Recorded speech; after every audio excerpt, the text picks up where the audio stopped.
Hey guys, and welcome back to this channel. In this video I'll be showing you guys how you can purchase stuff from the Christmas shop in Plants vs. Brainrots. So as you can see, you will need these tokens. You can get a Christmas 2025 crate, Christmas egg, and the ring racatini. So if you select this, you can also see what you can get from the crate and from the egg. To get the winter tokens, you will need to do the event here. The update here, you'll get XPs from doing these quests. Oh my gosh, I feel like this one's going to be the hardest for me because I don't have a lot of mutated plants. So I'm going to have to wait for this weather.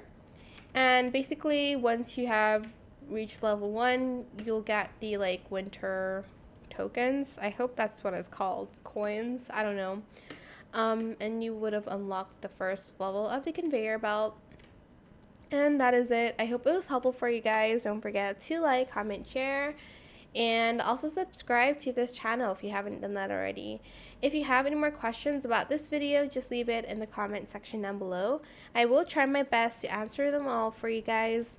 And if you found this video helpful, please click the thanks button as well. That is it. Thank you so much for watching. Bye.